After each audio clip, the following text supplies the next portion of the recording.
Nikki Lowe, and welcome to the Wisdom for Working Mums podcast show, where I share insights and interviews that support women to combine their family, work, and life in a more successful and sustainable way. Welcome to this episode. I'm your host, Nikki Lowe, and today I'm reflecting on my lessons from 2022. This is my final podcast episode of the year. And if you're listening to this episode when it goes live, we did it. We made it to the end of another year. Even if you're not listening when this episode goes live at the end of December 2022, know that what I share will be useful to reflect on at any time. Last year, I did an episode reflecting on my year after a truly brutal year. And I found the process of reflecting on my year actually really powerful, despite how hard it was. And actually the feedback on that episode was really lovely too. So I thought I'd do it again and make it my annual reflection ritual, because I'm naturally quite a future-oriented person. So it doesn't actually come naturally to me to spend too much time reflecting on the past. So I am a reflector, but I don't kind of tend to go back too far into my past. I might think about the day before or the week before, but I'm not very good at going back and looking at the previous month or the previous quarter or the previous year. So it would be really easy for me to rush into 2023 and not look back, but I'd miss all the lessons that this year has taught me. And if I'm honest, probably end up making some of the same mistakes. And ultimately, at my core, I'm all about development of myself and development of others. And how can we develop wisely if we don't take the time to reflect? And I think there are some deeply profound and important lessons that I want to take from this year. And my guess is that it's the same for you too. And if I walked away without reflecting on them, I'd lose the goodness in those lessons. And I don't want to do that. And I don't want that for you either. So in this episode, I'm going to reflect on what my lessons have been. And I hope they help you to reflect on what your lessons have been too. So we can really carry what we need into the new year and leave behind what we need to as well. So let's go mining for that gold before we say goodbye to 2022. But before we dive in, could you do me a huge favour, please? Can you share this episode with 2 or 3 working mums that pop into your head as you listen? My mission is to support as many working mums on their journey as possible. And so I'd be grateful if you supported them by offering them this free podcast. I hope it's useful for you. And if it is, I hope you pass it on. And also please consider rating and reviewing my show. Your review can help other people find my podcast, so you'll be helping another working mum find this resource. Plus, as you know, I love to go in and read them. So head over to wherever you listen to your podcasts and review there. Now, back to the life lessons from 2022. My first lesson from 2022 is actually all about support. And if you listen to my life lessons from 2021, you may remember that last year was brutal for me. It was relentless at times. At the beginning of the year, my family got COVID. We were back to home learning. My son then had quite a significant accident and required home learning again and was in a wheelchair for a little while. And then my dad got diagnosed with cancer and died 2 weeks later. And it was, without doubt, one of the hardest years of my life that I've ever had. I only had about 9 weeks across the whole year where I was in flow and I could focus on my work and life felt a little bit easier. And up until that point, I'd actually been running my business solo. I'd been a solo entrepreneur and I'd been doing that for kind of 17 years. And I was doing almost everything myself. So if I couldn't do it, it didn't get done. And I found that incredibly difficult with all the personal challenges of 2021. And that year taught me really how totally and utterly unsustainable that was. So at the end of 2021, I decided to take the leap and invest in a team around me And it felt really scary to do. I had all these thoughts of, could I afford to invest in a team? Was my business in the right place? Could I justify investing the time to get other people up to speed on how I do it all? Was it just quicker and better to do myself? Was I even a good business owner? Because if I couldn't do it all myself, did it mean that actually I hadn't got a sustainable business model? But I took the leap anyway. And a year later, I can tell you that without a shadow of a doubt, it was one of the best decisions I've made. I came into this year with my dream team. Lauren, who is my online business manager, is like my wing woman. I've got Laura, who's my podcast editor, and Laura's my podcast manager, and John is my podcast editor. And having their support this year has really been transformational. And at times I've even cried with happiness and relief, not only knowing that stuff gets done without me having to do it all, but it gets done even better than I could have done it on my own. My team have up-leveled me and my business, and knowing that they've got my back is just the best feeling in the world. So what this experience has taught me is how easy it is for me to fall into the trap of being an independent woman. My default setting is to dig deep and do it all myself. And it can lead to what I've come to know as the Good Girl 2.0 pattern. And I want to thank Keisha Urbanak for this one. In her book Unbound, which is great, by the way, she talks about Good Girl 2.0. So whereas Good Girl 1.0 is often a pattern that women have been conditioned to be in, it's almost like the good girl about being nice and being compliant and not rocking the boat and not upsetting people. Good Girl 2.0 is about being strong and independent. And it's almost about like this independent woman. It's the pattern of wanting to do it all, but not wanting to ask for any help to achieve it. And if you do, not giving yourself permission to ask for the help or even receive the help you need. Whereas the good girl is supposed to behave and not want anything, the independent woman can have whatever she wants as long as she can do it for herself. She doesn't burden anybody. She didn't ask for help or favours. She's endlessly resourceful and competent. I don't know if you can relate to that. I know I can. The independent woman might feel more powerful than the old school girl, good girl, but she's running on empty and resentful. And that was something I could relate to in 2021. And we're at a time in history where the demands on women are more than ever. We've got to be smart and successful, but warm and non-threatening. We've got to avoid conflict and consider others first, but be empowered, not perhaps outshine anyone, but also don't fall behind people either. To have the perfect body and not show any signs of aging, to have the perfect home, to be the perfect mother, and achieve all of that without sacrificing time with our children. And if we're not resourced to deal with those demands, it can really suck us straight into the burnout cycle. And this year, I feel that I've broken free of the independent woman trap to a certain degree. Don't get me wrong, I can still get hooked back into it, but I can notice it more, and it feels good to have broken free of it. And I've tried to carry that lesson from my professional life into my personal life too. When I've had challenging situations, I've reached out for more support. Like I've reached out to my therapist rather than try and navigate it all in my own head, which I'm really good at, but I can run things round and round in my head, trying to figure things out. But this year, when I've noticed that I'm getting stuck in my head, instead of trying to figure out all myself, I've invested time with my therapist. And this has felt good too, like breaking the old patterns of trying to be strong and independent. And that's been a massive development leap for me. So investing in my team at times felt scary. And I'm actually ending the year expanding my team further. I have Amy joining me, who's going to be my assistant, which is incredibly exciting. And I still have moments of, who am I to hire this big team around me? But this is about my willingness to step up into my own personal leadership. So here's your friendly reminder that you don't have to do it all yourself.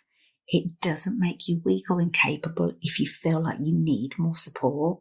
It actually makes you smart and resourceful. So how can you relate to this? Are you being overly independent? What help do you want in 2023? You might not be in a place to hire people to make this happen, but actually you might have people in your network who can support you. So who could you ask? Let 2023 be the year you shift from feeling overwhelmed and resentful to feeling resourceful, because I know that's how I want to feel. So lesson number 2 is about truth. One of the lessons that has popped up for me this year is about acknowledging my truth. And I like to think of myself as an honest and truthful person. Like, honesty is a really important value to me. I can't tell you the number of conversations I have with my children about the only way that they can disappoint me is to not tell me the truth. But this year I've discovered situations where I wasn't being honest with myself, not intentionally, unconsciously. I'd somehow ignored or denied my truth, my feelings, or my needs, and I didn't even realise it. And those realisations have blown my mind. They've been both painful but also empowering. And I thought I'd already learned this lesson after my burnout journey, how ignoring my needs had led me to the point of burnout. But it seems that there are more layers to this, and I get the feeling that it's going to be my life's work. I thought that I was being empowered. I support other women to do this right. But it turns out that there were situations where I was totally giving my power away, where I was trying to please others, where I was trying to avoid conflict. And in the process, I'd ignored my own truth. And when I realised that, it was like a smack around the face. How did this happen? How had I not seen it? And I think what I've really learned more this year is that if you've got high-performing tendencies, so that you're driven and you're conscientious and you're somebody who strives, that there's a tendency to disconnect from yourself to achieve those things. And in the process, so that you tend to have you can appear really resilient and you can appear to just suck things up and be able to get on with it. And it can be seen as kind of like a commendable or admirable trait. And I'd kind of been thinking that about myself. But a big realization for me is that ability can also leave me disconnected from myself, and that I therefore don't always see the truth of my experience. And for this, I needed an independent pair of eyes and ears to help me see it. And once I saw it, I couldn't unsee it. And then it required me to speak my truth. And again, I like to think of myself as an empowered and articulate person, but it turns out I can really get in my way about doing this. And it's been fascinating working through this, watching me struggle to speak my truth and how my people pleasing and good girl stuff has got in the way. And it really required me to lean into my backbone, not just my heart. And that's a term you may have heard me use before. It's a term that comes from coaching, that as a coach, it's really important to have backbone and heart. So backbone is that ability to hold firm boundaries and challenge people and hold their feet to the fire. And the heart element is about being non-judgmental and kind of kind and encouraging and supporting. And what this year has really kind of encouraged me to do is lean into my backbone. And I've tried to embody the truth pixie. And you may know her from a film called A Boy Called Christmas. And it's based on a book by Matt Haig. And if you've not seen it, it's really worth watching. And in the film, there's this little pixie that literally only has the ability to speak the truth. So whatever she's asked, she can only speak the truth. And in the film, the truth pixie kind of powerfully says, the only thing in life that is simple and clear is the truth, but it can be painful. And I can really relate to that. And what I've realised is that when I lean into this difficulty, my self-respect grows. It's like as James Clear says in his book Atomic Habits, every action you take is a vote for the type of person you wish to become. And this process has taught me what Brené Brown says is the willingness to show up and speak our truth changes us, and it makes us a little braver each time. So in 2023, I want to continue to lean into the truth, even when it feels difficult. And I'm wondering for you, what conversations do you want to have, even if they feel challenging? Where might you need to face into the truth of a situation, no matter how difficult that feels? Because I guarantee you, as painful as it is, your self-respect grows when you do it. So life lesson number 3 has been about sustainable well-being. So this year, my quest to understand the recipe, I suppose, for sustainable well-being has continued. You've probably heard me say many, many times now how my burnout experience has left me with this kind of ferocious curiosity to understand, how did it happen? Because I needed to understand how I got to the point where I became so ill. How could I ever stop it happening again if I didn't know how it had happened in the first place? And what I've come to realise over that time is that there are so many factors that influence my burnout experience. What I would call the psychobiological, my individual personality, preferences and beliefs, and also the psychosocial factors, the systemic layers of our culture and our society and the modern world that we live in. But a big realisation for me has been that my burnout experience wasn't situational burnout.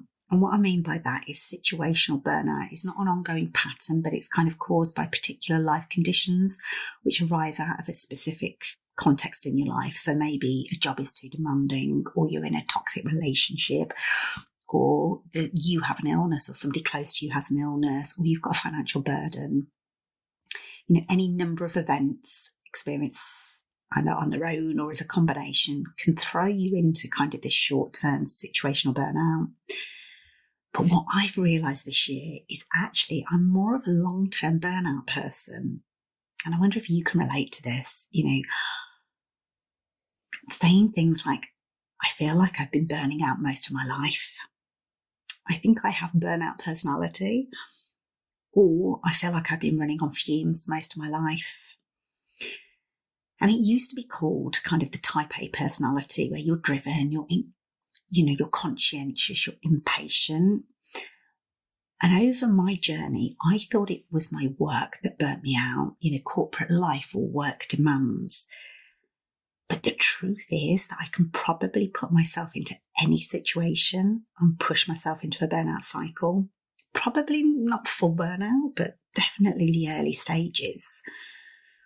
And I discovered that really when I thought the solution to my burnout was to step away from my work to thrive.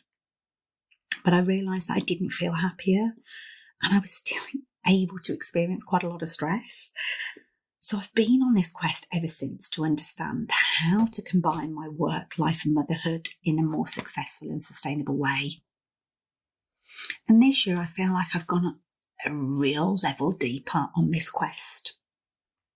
Life experiences have really been nudging me to step into the good life, enjoying the journey, embracing life, being in the moment and being grateful and finding joy. I think losing both my parents has really reinforced that you just don't know when your time's up. It could be tomorrow, so let's embrace today. And I know how difficult that is for me to do that. But also seeing friends and family suffer with their well-being and seeing the impact of that. And actually my charity trek friends, that last year I did this incredible charity trek with Copperfield and with some amazing women. And some of them are living with incurable cancer. And they've really taught me how to truly live. They've taught me that sometimes it's only when you're closest to your own mortality that you truly learn how to embrace life.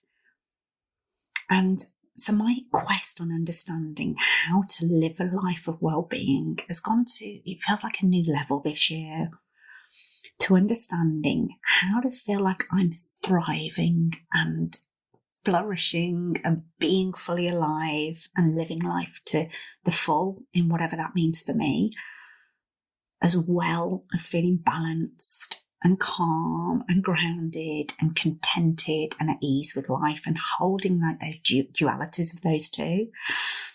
And really my quest is to how to help myself do that, and also how to help my clients do the same.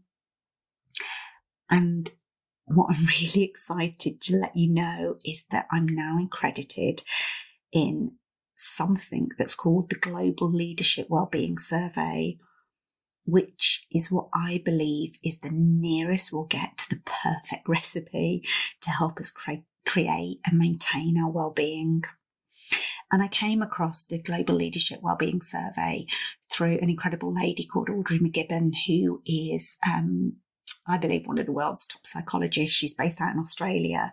And she developed the Global Leadership Wellbeing Survey to explore the specific factors which enhance and detract from an individual's well-being across all aspects of their life. So not just their work life or not just the personal life, but how those two combine together. And the tool was developed using rigorous kind of evidence-based approach, and the research into it was pretty phenomenal, and it was underpinned by 50 plus years of business psychology and executive coaching experience. And this Global Leadership Wellbeing Survey has been specifically developed to understand exactly what shapes a leader's ability to perform and stay at their best in their work and personal lives. So it's for people that have demanding careers, but who also want to have the most amazing personal life. And it captures what's known from the science of well-being, and also what's known from real life insights into stresses and strains of experience by senior people. And Audrey's experience was working with particular leaders in particular sectors in some of the most challenging times. And she developed this tool out of her own passion to be ethically and morally supporting people in their well-being to be at their best. And so now I'm more passionate than ever about sharing this with more people, because the Collins Dictionary word for 2022 was permacrisis. So they pick a word every year that represents what's going on in culture and bring it into their dictionary as a new word. And the word for 2022, as I say, was permacrisis, which is about an extended period of instability and insecurity because of the stuff that we're navigating in the world at the moment. So this year has really reinforced that now more than ever is critical that I learn how to manage my own well-being, enabling me to make the highest contribution in my life in a sustainable way, and using my energy sustainably to make an impact in my professional life, which I love. That intellectual engagement and flow is so important to my well-being, but also to be able to show up in my personal life in a happy and healthy way, because that's such a fundamental part of well-being. And, 2022, thankfully, has been an easier ride for me than 2021 in so many ways. But I've still struggled to truly embrace my well-being. My sense is that life isn't going to get any easier. It's always going to have its demands and challenges. And as someone that's driven, I'm naturally drawn to take on more than is probably healthy for me. So I've got to rise up and learn how to meet those challenges in a wholehearted way, finding my path to truly live a life that feels good to me. I wonder if you can relate to that. And if you feel the same, then I wanted to extend an invite to you. I would love for you to join me at a free webinar that I'm running in the new year, on the 1st of February to be exact. So it's not kind of right in January where we're still coming to terms with the new year and recovering from Christmas. So on the 1st of February, I'm running a free masterclass called Success Without Sacrifice. And I'm going to be sharing the high performance success strategies for career-driven women who want to thrive in work and life. And in this free masterclass, I'm going to be sharing with you a practical and evidence-based approach to how you can thrive in your career and personal life without sacrificing your sanity or well-being, which, as you know, is what I'm all about. And I'm going to be sharing insights into your risk of burnout. You'll learn the research behind why women are at more risk of burnout than any time in history, and at more than our male counterparts. I'm also going to be sharing the 6 domains of well-being. So I'll share these 6 simple but powerful factors that drive well-being for professional women in their personal and professional lives. And I'll also be giving you insights into your personal well-being formula. So you'll gain insights into your own well-being profile so you can understand your resources and liabilities so that you can really be empowered with your own well-being action plan. And you can join me for this free masterclass by registering over at wisdom4workingmums.co.uk/success. So wisdom for FOR working mums mums.co.uk/success. So there are my life lessons for 2022. And I'm excited to experiment with these insights in 2023. And as I spoke to my team earlier today and said that I was going to be recording this episode, they challenged me with what's my mantra for 2023? Because in my reflections from last year, I just intuitively came up with a mantra for this year, which was let it be easy. And that has really guided me and my team this year. So everything we've done, we've tried to let it be easy, to try and find the least path of resistance whilst making the highest contribution and value to everything that we do. And I definitely think that's something that I want to continue to carry into 2023. Let it be easy. But I'm also going to add into that and let it be light.